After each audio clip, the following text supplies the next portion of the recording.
सभी सनातनियों को राम राम। हमने पिछले अध्याय में देवी देवताओं के विषय में पढ़ा। हमने जाना कि देवी देवता कौन है, कितने प्रकार के होते हैं, कौन किसका देवता होता है, या किस इच्छा के लिए हमें किस देवी देवता के पास जाना चाहिए।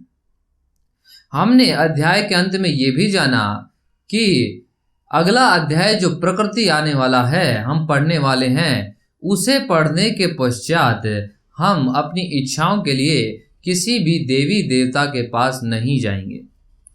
तो ये तो मुझे अभी नहीं पता कि इस अध्याय में ऐसा क्या बताने वाले हैं जिससे कि हमारी इच्छाएं या तो अपने आप पूर्ण हो जाएंगी या इच्छाएं ही नहीं होंगी।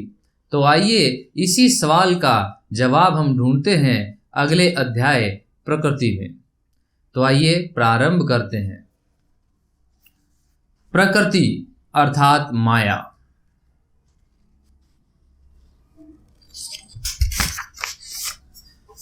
तो क्या है प्रकृति? भगवान के पास 3 प्रकार की शक्तियां हैं।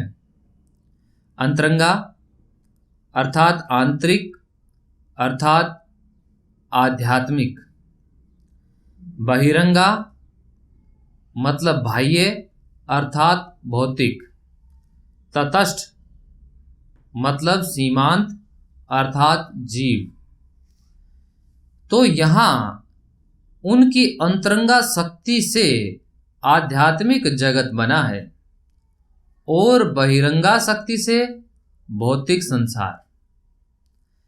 एवं जैसा कि नाम से पता चलता है, आध्यात्मिक जगत आध्यात्मिक चेतना से बना है, जो कि सत अर्थात शाश्वत, चित अर्थात चेतन और आनंद है।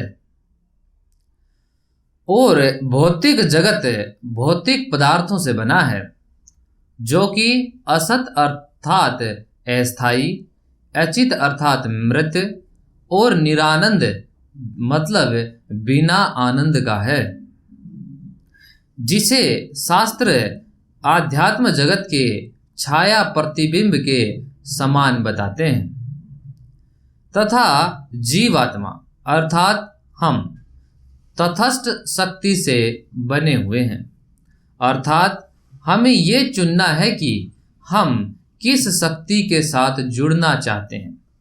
हम जिस शक्ति के साथ जुड़ते हैं, हम उसी शक्ति की तरह बन जाते हैं। आध्यात्मिक शक्ति चुनेंगे तो सत्य चित आनंद बनेंगे, और भौतिक शक्ति चुनेंगे तो असत अचित और निरानंद बनेंगे।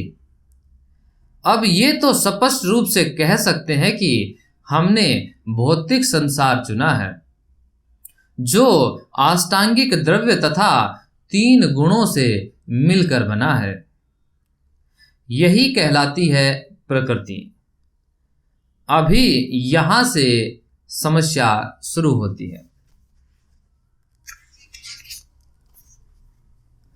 आध्यात्मिक ब्रह्मांड सत्य चित आनंद इसलिए है क्योंकि स्वयं सच्चित आनंद का स्रोत ही उस ब्रह्मांड का केंद्र है।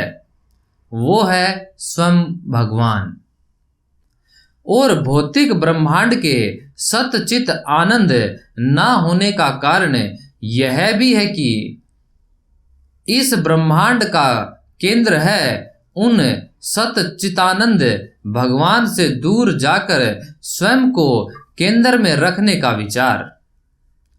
जब हम सूर्य से अपना पक्ष मोड़ते हैं, तब हमारी अपनी ही छाया हमें ही प्रकाशित करने वाले प्रकाश को अवरुद्ध करके स्वयं ही अंधकार पैदा करती है। कुछ ऐसा ही है जब हम भगवान से अपना मुंह मोड़ते हैं। हम स्वयं ही अपने आप के लिए अंधकार पैदा करते हैं।